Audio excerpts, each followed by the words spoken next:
Captain, we have them. We've established Transporter Lock, the Star Trek Discovery podcast. Join Ken and Sabriel each week as they explore strange new episodes, seek out new plots and new characters, and boldly go where no podcast has gone before.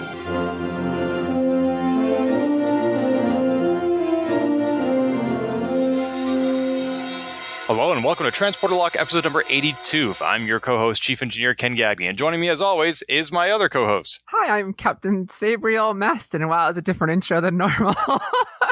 I don't know, it's just a little weird. It's been a while, huh? You're right. It has been a while. We actually just released our review of the first half of Star Trek Prodigy, but as we're recording this episode about Discovery Season 4, Episode 1, we actually haven't recorded the Prodigy episode yet, so we're doing a little bit of time travel here. So yeah, I can totally understand why we would be thrown off by a lot of different things. Do you know that there are people out there who don't have to deal with space-time distortions? They must sleep really well.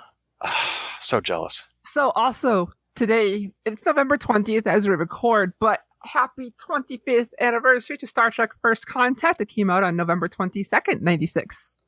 Ooh, oh my gosh, the best Star Trek movie ever? Wow. I think it's up there with me too. It's one of my one or two. I just rewatched that movie a few months ago with a friend of mine, and we talked about it on this podcast.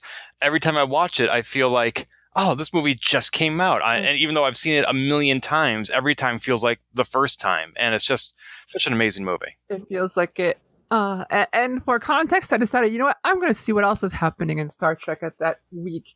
And because at that time, DS9 and Voyager were running concurrently. Oh. It was DS9 Season 5. It was the episode Things Past, where Sisko, Odo, Dax, and Garrick were on their way back to the station.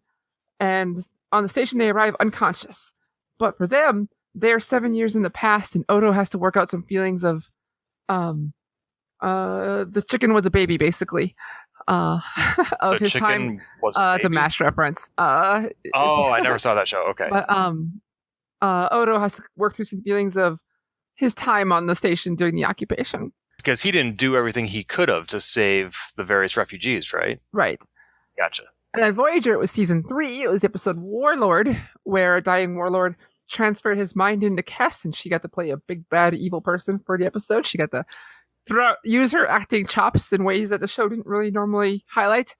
And I don't remember the episode too much at the moment, but I just was looking through like, okay, yeah, this is what was happening in Star Trek 25 years ago. The same week First Contact came out, we got 2 new episodes of Star Trek.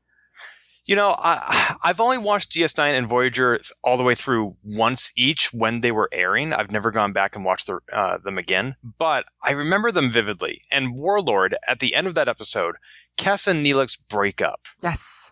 And I was so confused by that because I was like, Kes, you were not yourself. You were psychically possessed by a warlord. Why would that experience lead you to break up with somebody? I mean, she was going through a lot of experiences. Like, oh, do I like Tom Paris? Do I just not need to date someone since I was dating him since I was 1? Right. There's also that. I am a child. Maybe I shouldn't be dating anybody. Yeah, I know. Like Delta Flyers are like, yeah, they were a little uncomfortable with that on the set too. But hey, this is what we're paid for. But yeah, so that was what was going on back then. I just thought that was an interesting little look back into Star Trek past, because now we have 2 shows concurrently running as well. That's right. We've never had as much Star Trek as we do right now, or at least as concurrently. And also Discovery Season 4, Episode 1 just aired. We're here to talk about that primarily. But also Discovery Season 3 concluded earlier this year. Like, we don't usually get Discovery back on the air that quickly. We usually have to wait a year or more. Yeah, so cool. It's a cool experience. Should we talk about Kobayashi Maru? The show, not the episode, not the test. Yes. Actually, that's one thing I forgot to look up prior to getting on the podcast with you today was, when is the last time the phrase Kobayashi Maru was used in Star Trek? We all know what it is, and for those who don't, there was sufficient explanation given in this episode, in my opinion. But I'm just wondering, do they actually talk about it that often? Like, I'm looking at Memory Alpha now. It came up in... 2009 is the last one I remember off the top of my head. What? In the movie? Yeah. Oh, that's right, because Kirk hacked it. Mm-hmm. That's right. And it says here that it was mentioned in the Voyager episode Learning Curve, which came out in 1995, so 26 years ago, Season 1, Episode 16. But yeah, like, I don't remember it coming up in Enterprise or Picard or maybe Lower Decks, but I'd have to really rewatch it with a fine-tooth comb. It didn't exist in Enterprise yet because Starfleet was new. That would be a good reason why it wasn't mentioned. Well played. And I want to go back to talking about Starfleet and the things that you experience at the Academy, but Discovery, Season 4, Episode 1, Kobayashi Maru, where would you like to begin our review, Captain? Let's start from the credits. They changed the credits with the new Discovery A. Oh. So this is the same Discovery, just retrofitted for the future, right? Yep. Wait, is it a retrofit if it's the future? It's a retro. What would be future fit? But anyway, I think that's right. It's been future fitted. yeah, the Discovery. It's the Discovery A now. That's just what it is. You don't, but we still call Enterprise, even though it was the A or B right. or C. But yeah, so the intro has now like, no more connected cells. Nacelles has the pizza slicer disc is no longer connected to the inner pizza slicer disc. And a little, flare like that as it flies around in the intro. And the intro, there's a sequence where it looks like the traditional Starfleet Delta is like beaming into a transporter beam or room. And now that happens again, but as it's doing it, it changes its style to the current Delta look that's on their comm badges. It's like little touches like that. Yeah, they often change the opening credits, definitely between seasons and even sometimes during seasons. And sometimes there's a hint that we don't recognize until much later in the season. Like last season, they had the dots were in the opening credits, and that ended up being where the sphere data went into to almost no effect in the season, to be honest. Mm-hmm. So we may want to go back and like rewatch these credits. I mean, I'm going to be watching them every week. I never skip them. But I'm sure that 10 episodes from now, they're going to take on an even new meaning. Yes, absolutely. I mean, that's tradition. Let's see if it holds up. They do change here. There's some more things in there.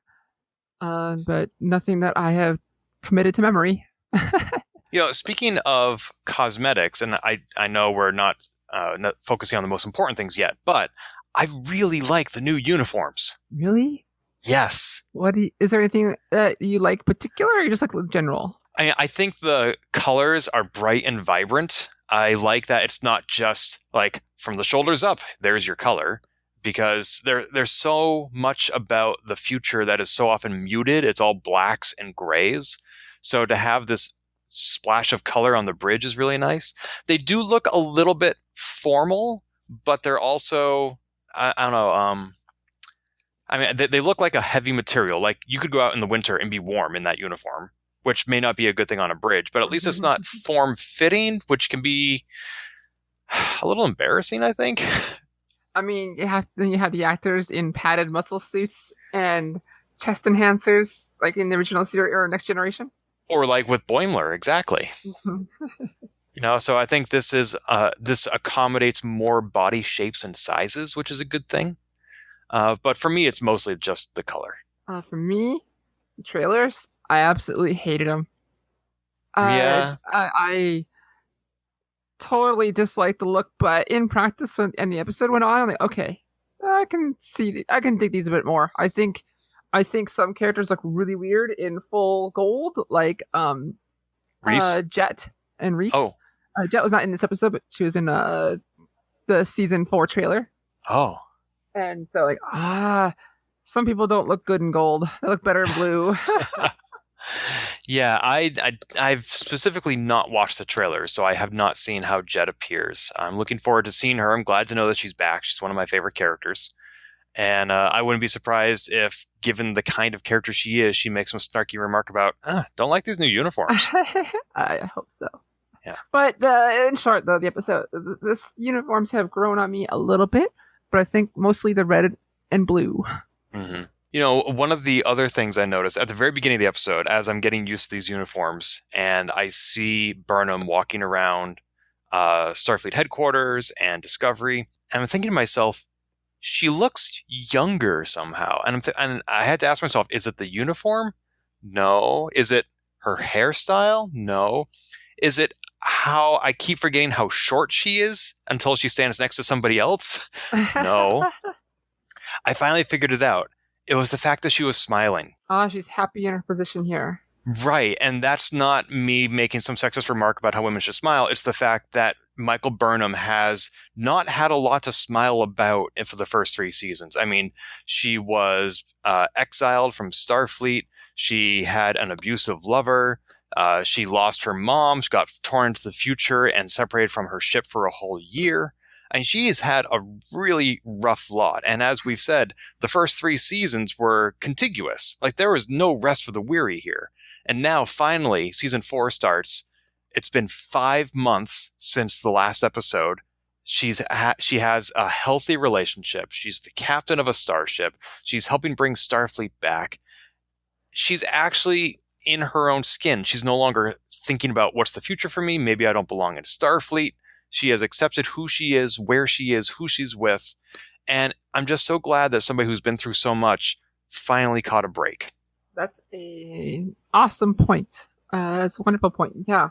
Good for Michael. I know the end. And now she's going, right back into the fire, but at least she's finally had a break.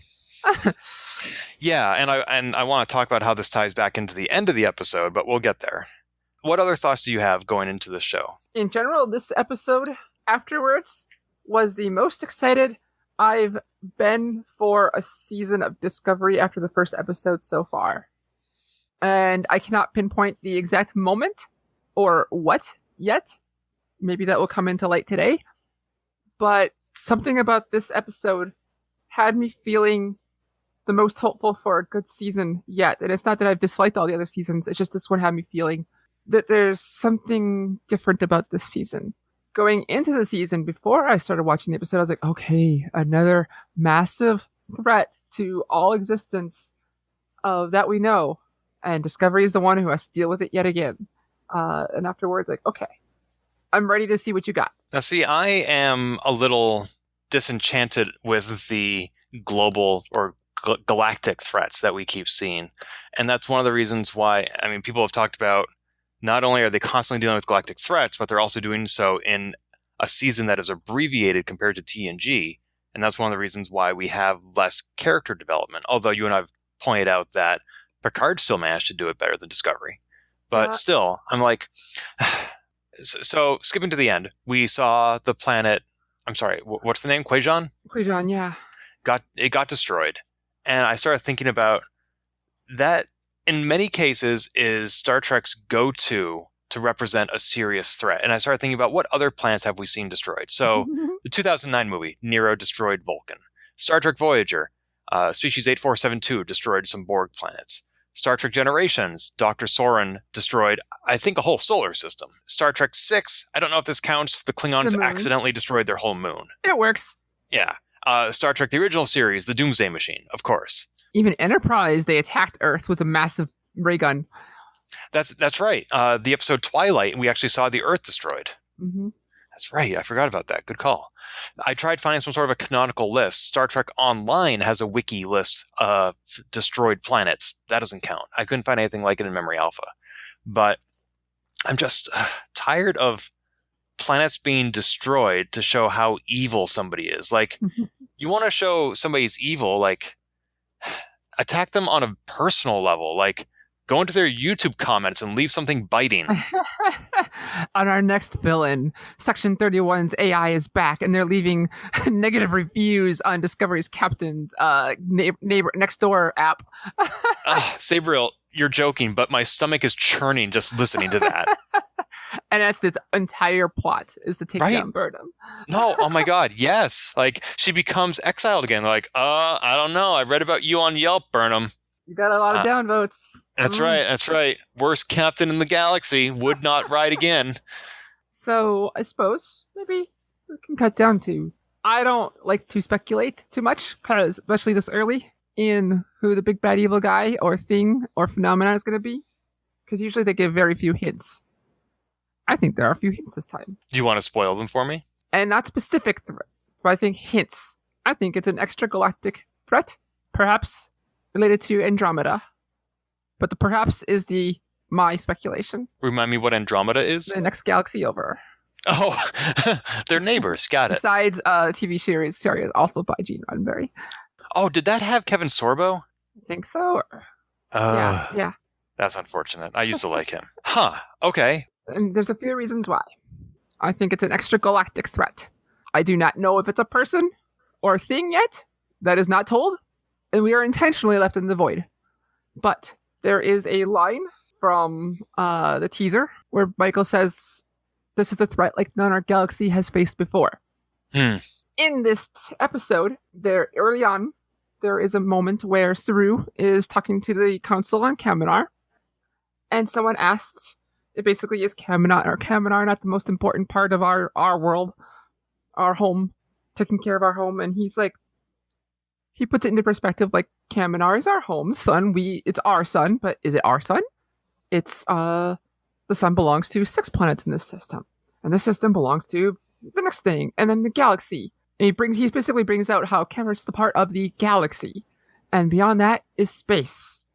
And the next scene, which was one of my favorite scenes, and I'll talk about that in a minute, but President Rilak, she specifically points out how the new ships that they're building take crews to places they can't imagine. And now, obviously, it's a Star Trek thing and normal, but the timing is key here, where she says this right after Saru's comments, that these ships are taking crews to places they can't imagine, with new engines, new technologies. And at the end of the episode, President Relic talks about how they're working on the next generation spore drive and the Vulcan jump jet gate thing, whatever like that. Again, the pathway drive. Yeah, and Voyager. And so I think there's a lot of hints here talking about traveling extragalactically. And there's a scene here, something about, in another teaser part, Michael talks about going to a place where no one has gone before. And I think we've established basically that the Federation has gone to most of the galaxy by this point in time. Because in like last season, we saw displays with like Delta Quadrant places and things like that. And so, yeah, those are pieces of evidence that suggest some kind of extragalactic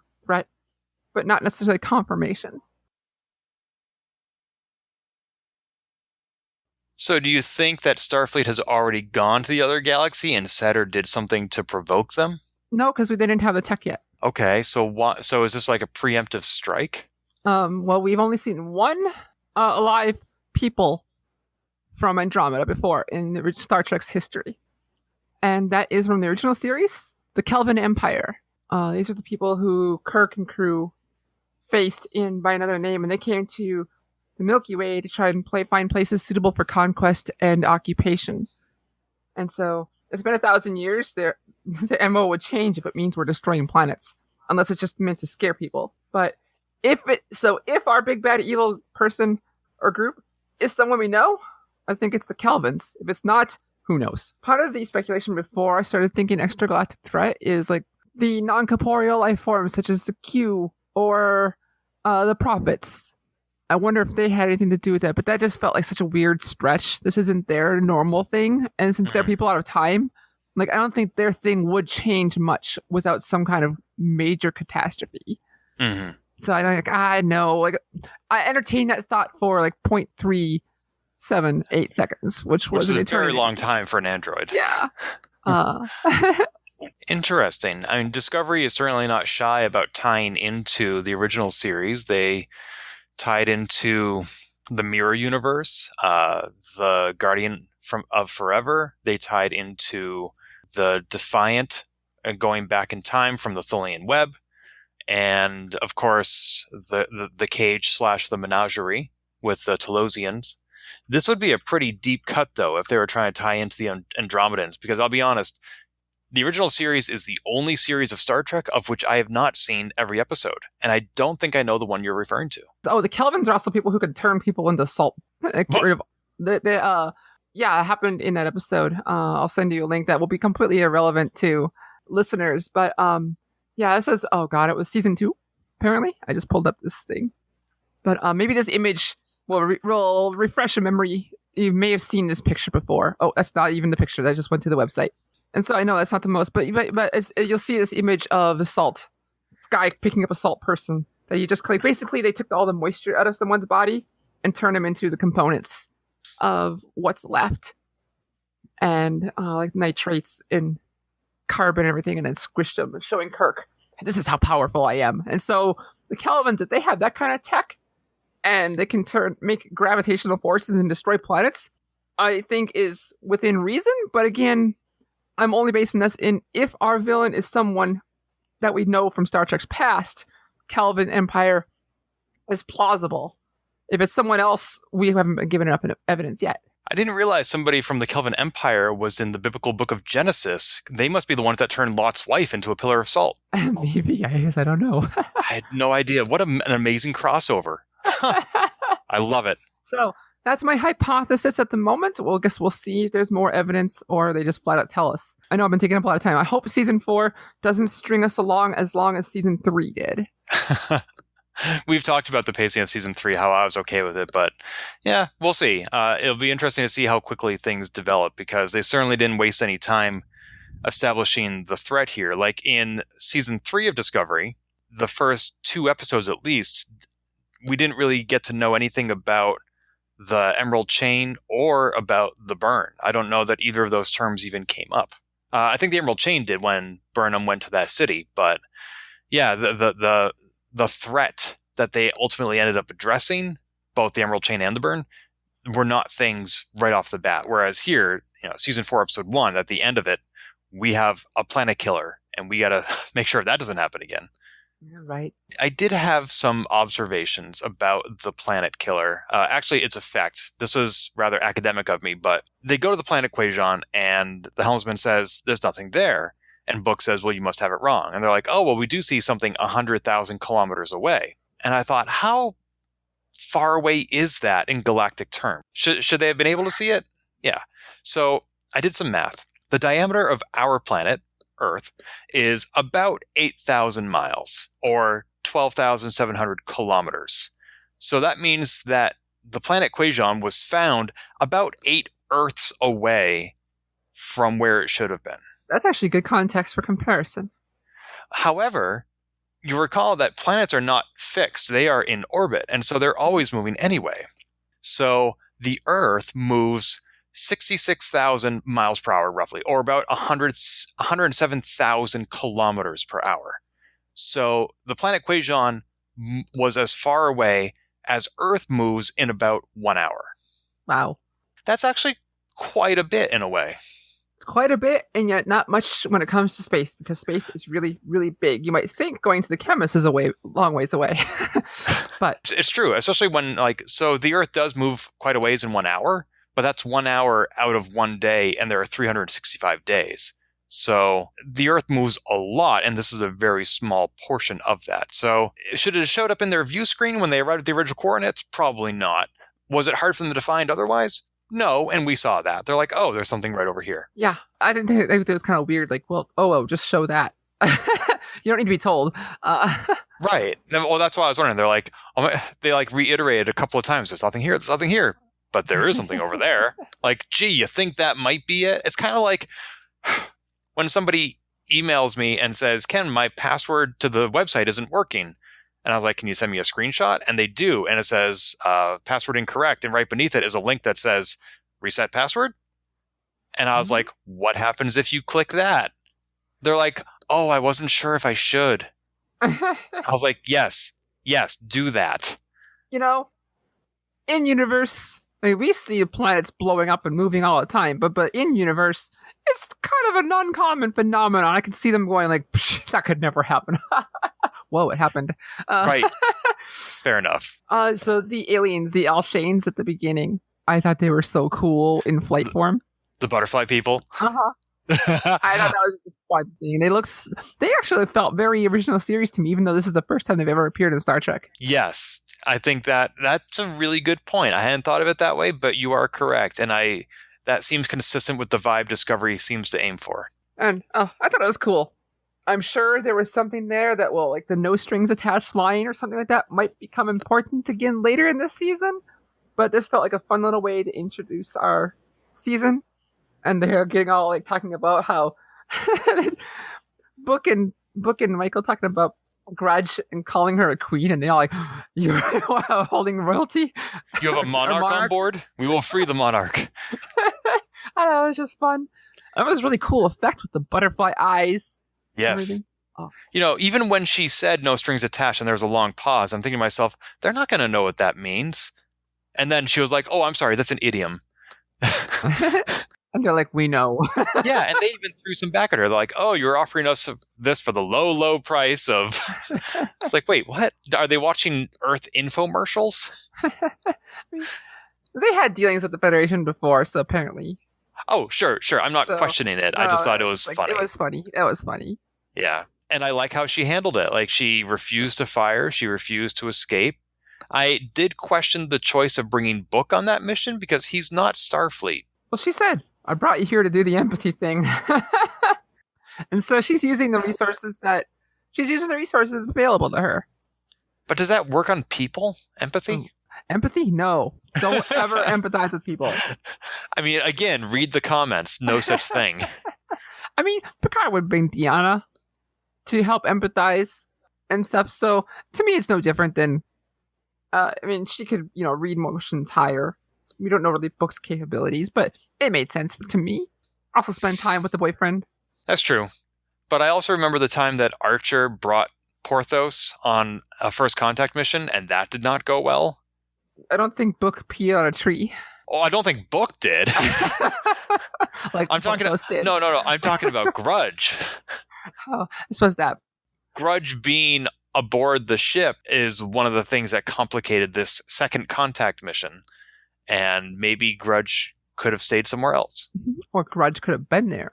And it could have shown that Grudge was not a vicious creature. Or a butterfly. That's right. Anyway, yeah, I thought it was cool. And did you want to also talk about so we saw 3 alien races. We saw the butterfly people, we saw Kaminar and the Kelpians, and then we saw Quajan.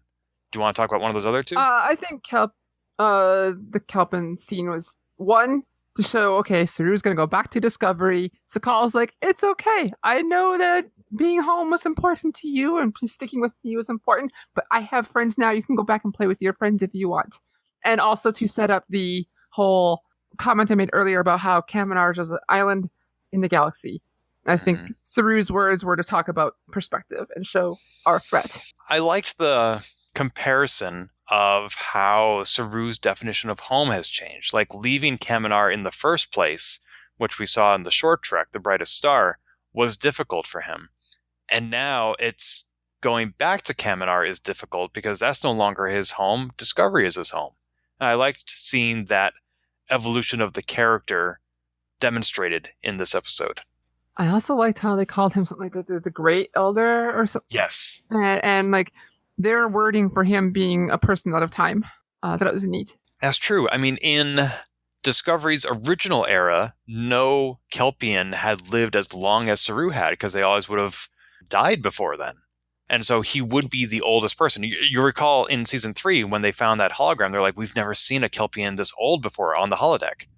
Yeah. And so he would be old in his original era, but now Kelpians have been living to be that old for 900 years. So he's not old relatively, but or maybe relatively is exactly what I mean. Time travel is weird. My favorite scene was on the Starbase when one, President Rillick was cool. She looks like to be Cardassian, Bajoran, and human. Oh, that's interesting. I hadn't thought of that. But I got misty-eyed because she revealed the Archer space dock and the Archer's theme end credits music played. Not Enterprise theme like Voyager would do, but the Archer's theme music played. And which is a theme that a lot of people regarded should have been the opening credits. I've said this before, I'll say it again. You're very good at picking up audio cues in Star Trek because that is not something I noticed. I can't even imagine what Archer's theme is. I would have to look it up on YouTube and then go back and watch this episode of Discovery to make that connection. All you would need to view is the first 5-10 seconds of the theme. And that's what this was. Is that the horns playing there is just perfect. And I got misty-eyed because I loved Enterprise so much.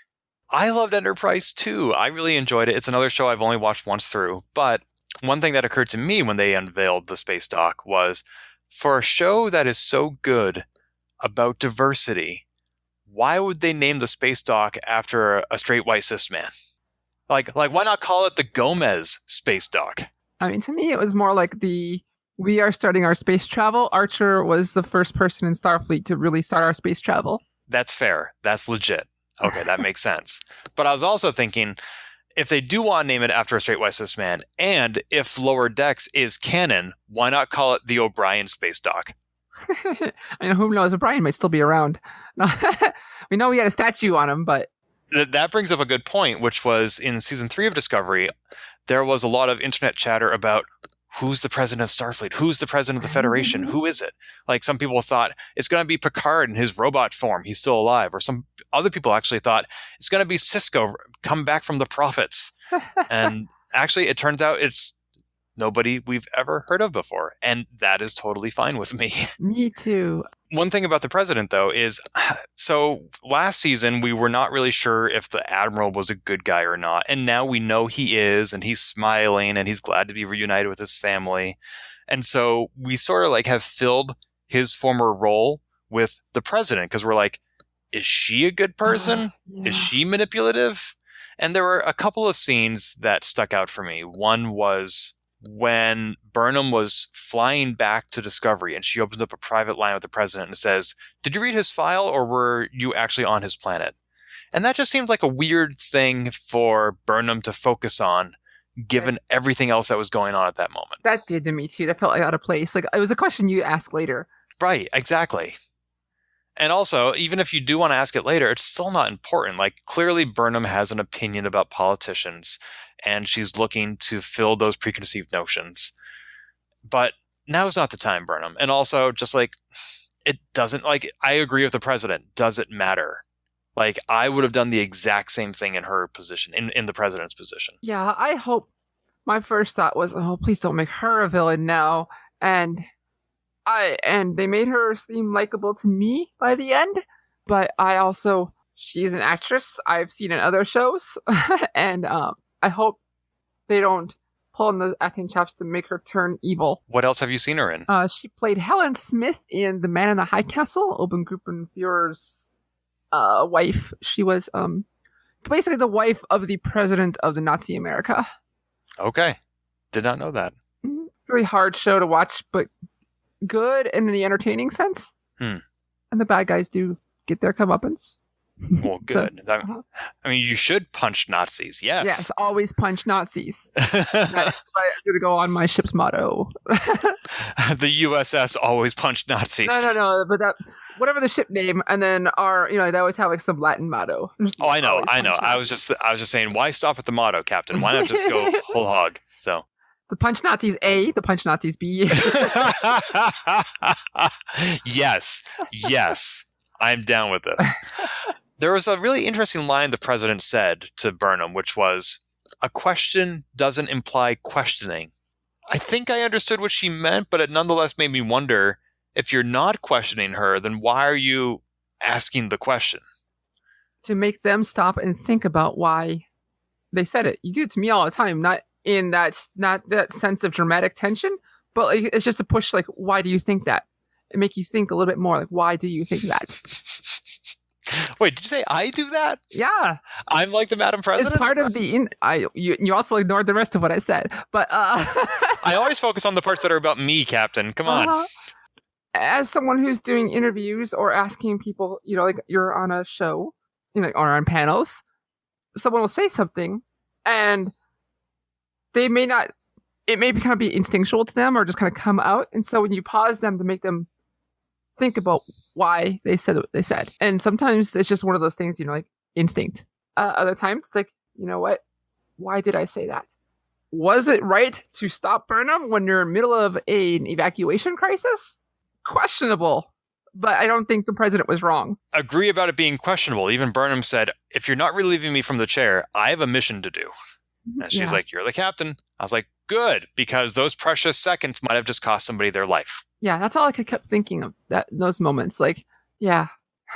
Jumping around a bit and going back to the space dock and Archer space dock, that was right after the inauguration of the new class of Starfleet Academy, which is the first time it's been open in 150 years, which leaves me wondering, I know Starfleet has been a shadow of its former self, but it has nonetheless existed, and all of its members were not 150 years old. So where were new members coming from for the last century and a half, if not Starfleet Academy? The Federation and Starfleet are intertwined, but they are different. Starfleet is specifically, normally, the wing about scientific exploration.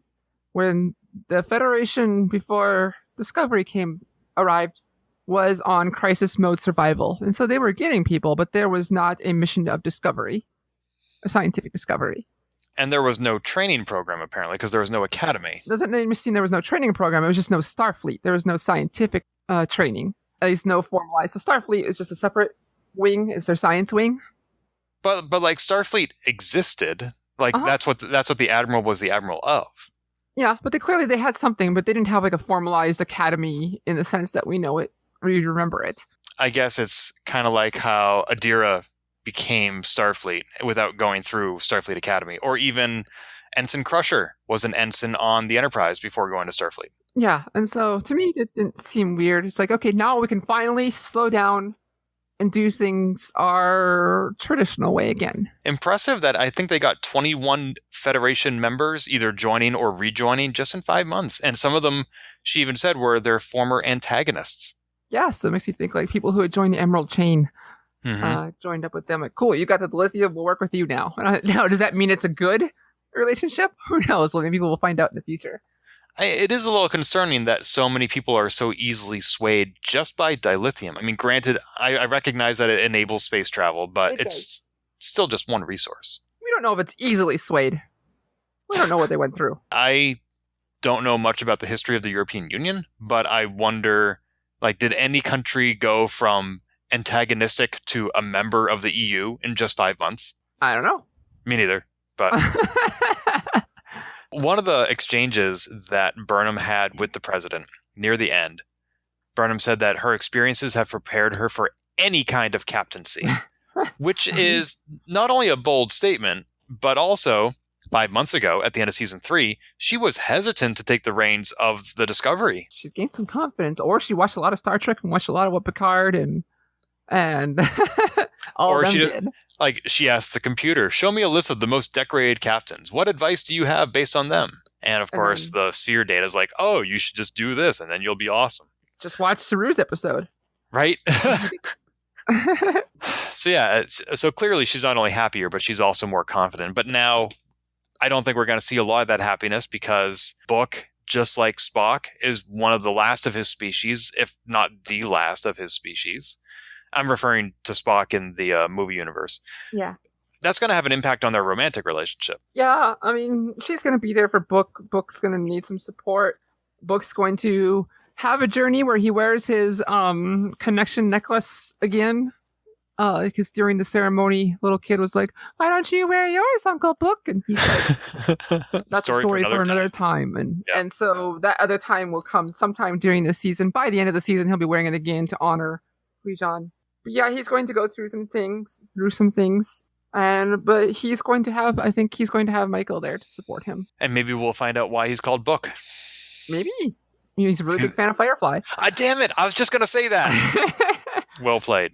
So the whole space station scene was the fact that it was a space station, Deep Space Repair Station 6 or whatever the heck it is. That part is irrelevant. It was meant more as a character driving moment and a emergency thing for put our characters in danger. So like the crew there, whatever. It didn't matter for the show, but Adira and Tilly had some moments there. And then the rescue had their own moments, which we kind of already talked about. But when they're about to escape, most of the crew had never evacuated on the little shuttle, and it was on their way back. So it was just Adira, Tilly, and our guy who's going to die. He talks about what's next for him. He talks about how he's been coasting through life. He's going to go home, sit on the beach or whatever like that. And he asks, well, what's next for you? Adira answers immediately, saying like bubble bath, tea, whatnot. And then Adira, they ask Tilly, and Tilly acts as if she was only kind of half paying attention. And then she kind of looks at Adira for a moment, like in thought, and then says, I don't know. And then the scene cuts away. Something is going on with Tilly that she's thinking about what? We're not told yet. But something is making her think about her future. And I want to know where that goes. I think facing your own death is a good reason to think about your future or lack thereof. Mm-hmm. But the way that I highlighted that scene, and it was kind of like Discovery does this little subtle thing where things come back in the future. Is Tilly Burnham's number one? Because Tilly's a lieutenant, not a commander. Actually, we don't know yet. She held that title for a moment, or she was captain for a bit. So it would be plausible for me, that if she turned out to be, because like the rank, I don't think matters. You just have the person you confide in and is an officer. That's true. She was Saru's number one, but she was still an ensign. I hadn't thought of that. I just always thought, if you're going to make it permanent, which Saru had not, it was just a trial basis, then that person would be a commander. But it's what we traditionally have seen, but it doesn't necessarily mean it's always it. And I think Discovery is good about bucking that trend. Like even original series had Spock and Kirk were two captains after Kirk was demoted. But Kirk or Spock was still his, commander. And in the original series, before Kirk was demoted from admiral and Spock was his science officer, was Spock a commander? I think he was captain at that point, but I'm not 100% sure on that. No, on the original series, like on the original series, I think he was commander. Okay, that was my question. Yeah, okay, sorry, I misunderstood. Sure. So yeah, I think it's traditionally what we've seen on TV, but I don't think commander rank is required. It's just we're just used to that. Right. Like even Ben Sisko was captain of DS9 before he became captain, kind of thing. He was commander. I mean, no, he was commander rank. I mean, he was basically the leader. He was the commander. He was captain. Right. But not in rank. Correct. Oh, actually, one more thing. I never noticed this until someone pointed out to me on like a YouTube channel like a week or two ago. Commander Chakotay was actually like lieutenant commander. On Voyager? Yeah. Like, was it just some stray corn or something that he had the wrong rank? No, he had I didn't know. He didn't have the pips. He didn't have the traditional Starfleet pips. All the Maquis crew had like acting role, which I never caught. And he was not commander. He was Commander Chakotay. His rank equivalized to like lieutenant commander. Interesting. I never noticed this until like a week or two ago when someone pointed it out. And this is a 20-year-old TV series that you've probably watched many times. Yeah. And so I just like that was interesting. Huh. So there you go. So again, more evidence that was right in our face and we didn't notice. Who knew? And also on that away mission to save the crew of the space station, one of the crewmen was a Lurian. Yeah. Just like Morn. Uh-huh. I bet you he's just a chatterbox. He never shuts up. Oh my God. I'm also curious though, what sort of gravimetric distortion can destroy first Quajon's moon and then Quajon, but it doesn't destroy a space station. It just sends it spinning. They must have really been on the far edge of that distortion. Yeah, it must have just like, think of it as like a wave pushing away something before the main wave comes in. Something like that. I almost forgot. So I watched Discovery just before I went to bed, and even if it's a common trope now, watching a planet be destroyed is still pretty upsetting. And I had a dream about it. Ooh. I dreamt I was on an away mission down to the surface of Quajon because Book wanted to find out, like, is it true that everybody's gone, which is what he said in the episode. And so we went down there, and it turned out that it was just like a holographic projection. When we got down there, everything was fine. It was just a protective measure. Right. Like, it looked destroyed, but then you get down there and, like, you're in the forest, just like in the episode, and the birds are chirping, and everything is fine. Interesting. That may say a lot more about my psyche than I wanted to. Now there's two thoughts I want to jump to. Okay. Quajon and crew. Let's go to crew real quick. You mentioned the Lurian. There was a new crew member, Christopher, Lieutenant Ensign Christopher. Burnham mentioned his name early on the bridge, and then he was talking to, was it Reese? Partway through the episode. And so we're getting a new person. Yeah, not Reese, but I noticed that too, because I had to turn on the subtitles for that scene, and I saw a person I didn't recognize having speaking lines. I'm like, who's this? So such like Ensign Christopher or something like that. And then back to the Quajon thing.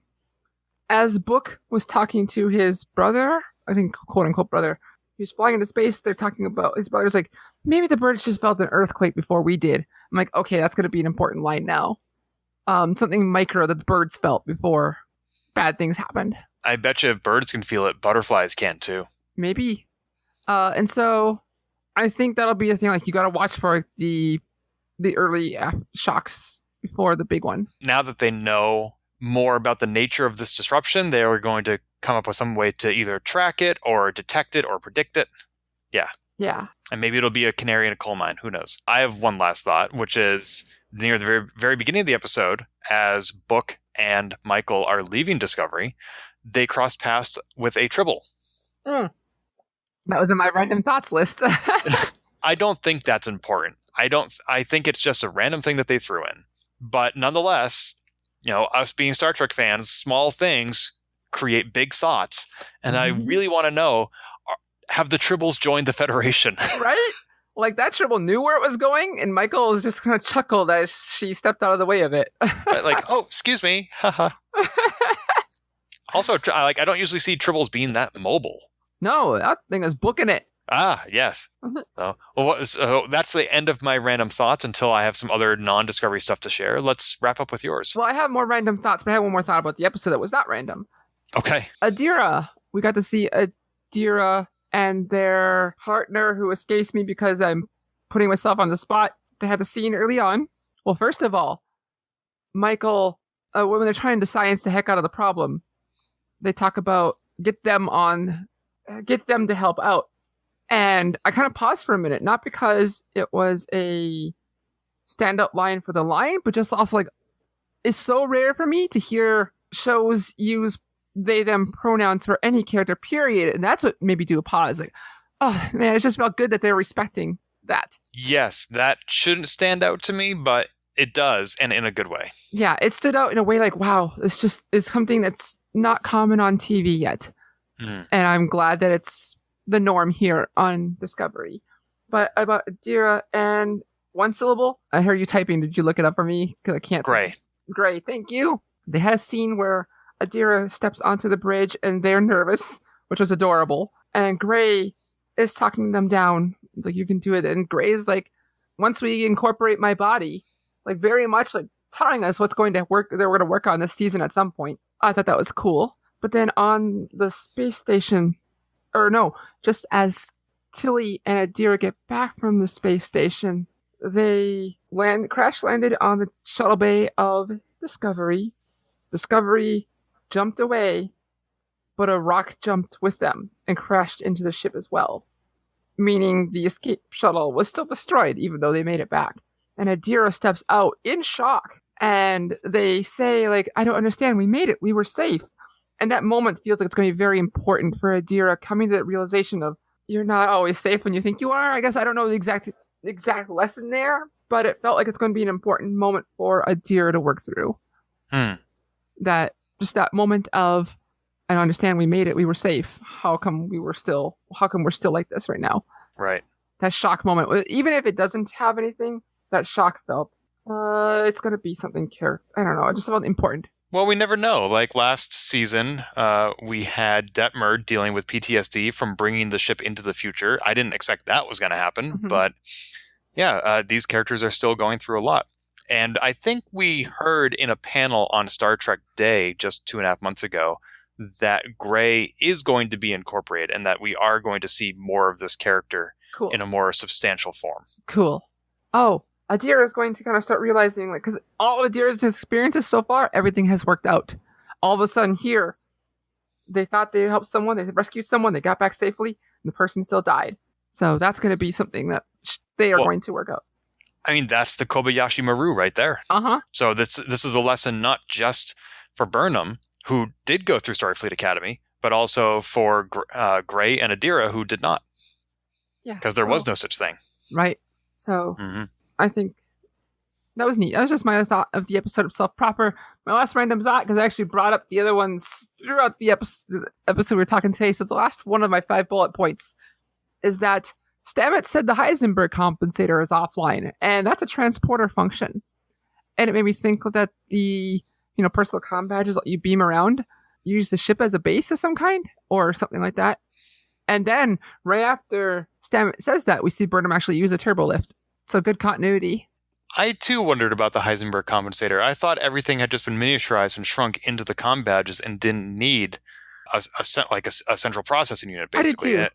It makes me want to go back and watch season 3 because in the first episode where we see those personal transporters, we see Burnham and Book basically in a chase scene rushing across the planet, transporting willy-nilly.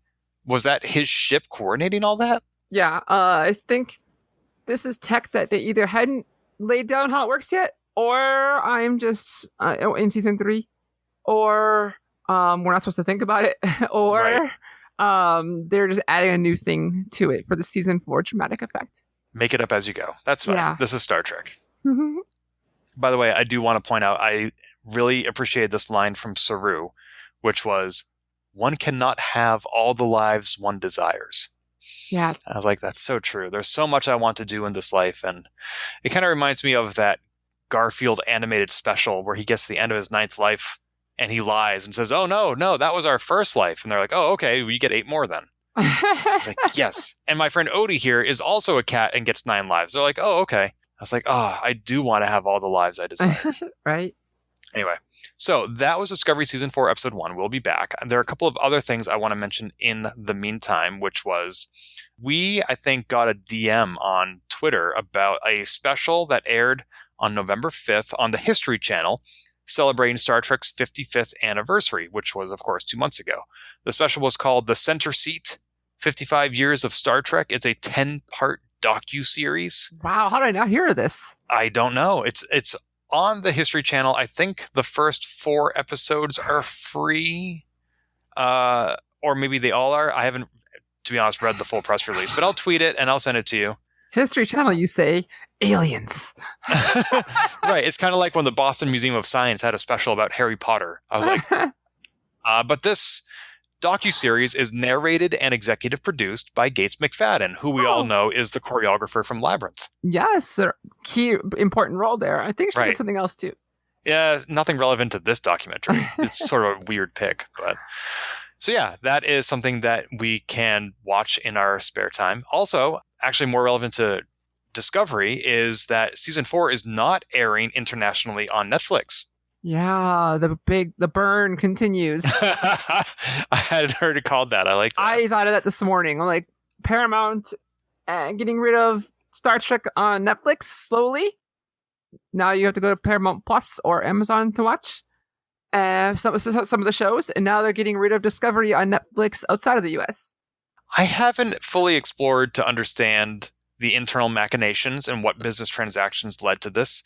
I presume, like everybody else does, that it was Paramount pulling Discovery from Netflix, but it's also possible that like Netflix gave them a bad deal. Like, we want this much money or whatever. Star Trek is one of Netflix's top stream shows.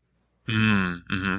And so that's very possible. And so, but Paramount gets I'm all ready to dunk on Paramount, but they might have gotten the bad rap on something Netflix did. Right, like Netflix is no angel. Why do they escape unscathed from this? Mm-hmm. So I don't know where to point fingers. I presume that Paramount Plus is going to have an international release eventually, and then everybody will be able to watch Discovery on the same network that you and I are. But I just want to point out that's the thing that happened. Yeah, no, that's a very good point.